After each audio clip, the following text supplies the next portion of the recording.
வணக்கம், என் பேரு Cyril Vinod, ஜேகேடிசி cultural மக்களோட தலைமை பயிற்சியாளர். நாங்க வந்து லாஸ்ட் வீக் 10th நேபாள் நடந்த Indo Nepal karate tournament and silambam yoga இந்த 3 டோர்னமெண்ட்லயும் நம்ம கோவை மாவட்டத்தின் சார்பா கலந்துகிட்டு அதுல கிட்டத்தட்ட கராத்தே அண்ட் சிலம்பம் யோகா 3லயுமே 32 gold medal, 24 silver medal, 4 bronze medal, மொத்தம் 60 மெடல் வின் பண்ணி நம்ம தமிழ்நாட்டிற்கு பெருமை, இந்தியாவிற்கும் பெருமை சேர்த்திருக்கோம்.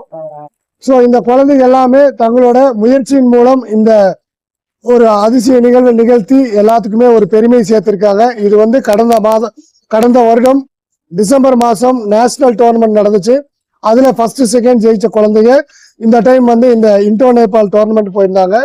இதுல வின் பண்ண ஃபர்ஸ்ட் செகண்ட் கேட்டகரியில வின் பண்ண குழந்தைங்க அடுத்ததாக நடக்கக்கூடிய தாய்லாந்து ஆர் மலேசியால நடக்கக்கூடிய ஏசியன் கேமுக்கு அவங்க செலக்ட் ஆயிருக்காங்க அப்படிங்கறத பெருமையா சொல்லிக்கிறோம். அதுலயும் நல்லபடியா பார்ட்டிசிபேட் பண்ணி இந்தியாவுக்கும் தமிழ்நாட்டிற்கும் கோவை மாவட்டத்திற்கும் பெருமை சேர்ப்பாங்கன்னு இந்த நேரத்துல நாங்க தெரிவிச்சுக்கிறோம். தேங்க்யூ. இந்தோ நேபாள் 2 டீம் தான் இருந்தாங்க, இந்தியா அண்ட் நேபாள் டீம். மொத்தம் 400 ஸ்டூடெண்ட்ஸ் கலந்துக்கிட்டாங்க. ஸோ அதுல வந்து ஓவரால் சாம்பியன்ஷிப் நமது ஜேகேடிசி வாங்கியிருக்கு அப்படிங்கிறது ரொம்ப பெருமையா சொல்லிட்டு